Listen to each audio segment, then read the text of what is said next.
Hello students, अभी तक आपने सिंपल रेसिमोस इन्फ्लोरेसेंस के बारे में पढ़ा।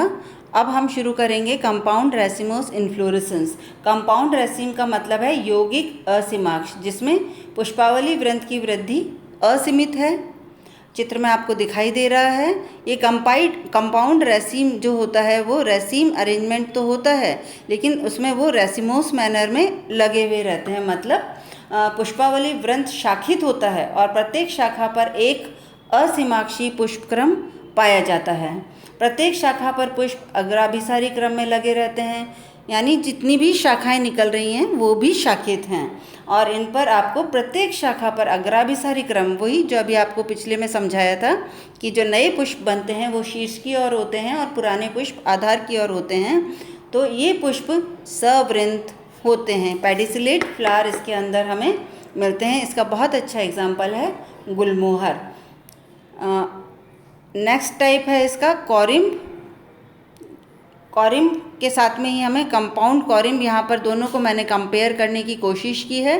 कॉरिम्ब जिसमें अभी आपको बताया था छत्रकनुमा होते हैं, लेकिन उनमें जो पुष्पवृंत होते हैं उनकी लंबाई अलग अलग होती है। लेकिन कंपाउंड कॉरिम्ब में जैसा कि आपको दिखाई दे रहा है, ये भी छत्रकनुमा हमें दिखाई दे रहे हैं, लेकिन इनके अंदर जो पुष्पावली वृंत हैं उनकी लंबाई अलग अलग है और वे शाखित हैं, जबकि कॉरिम्ब में आपको वो अशाखित दिखाई दे रहे हैं। यानी पुष्प बनने के बाद में उनकी ग्रोथ खत्म हो गई है और यहाँ पर हर शाखा पर पुष्प बन रहा है, उसके बाद में उसकी ग्रोथ तो बंद हो जाती है, लेकिन वो शाखा भी आगे जाकर शाखित हो जाती है। तो इस तरह का जो पुष्पक्रम होता है वो कंपाउंड कॉरिम्ब कहलाता है।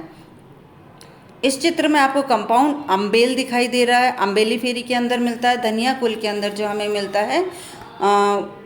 कंपाउंड का मतलब जो आपको समझ में आ चुका होगा कि यहाँ भी पुष्पावली वृंत आगे जाकर शाखित हो रहा है और उस पर अम्बेल इन्फ्लोरेसेंस हमें मिल रहा है। यानी अलग अलग पहले पेडंकल निकल रहे हैं और पेडंकल आगे जाके विभाजित होकर पेडिसिल बना रहा है। उतने ही पुष्प वहाँ पर शीर्ष पर हमें बनते हुए दिखाई दे रहे हैं। तो ये छत्रक हमें यौगिक छत्रक के रूप में दिखाई दे रहा है। यहाँ पर आपको दिखाई दे रहे हैं कंपाउंड स्पाइक।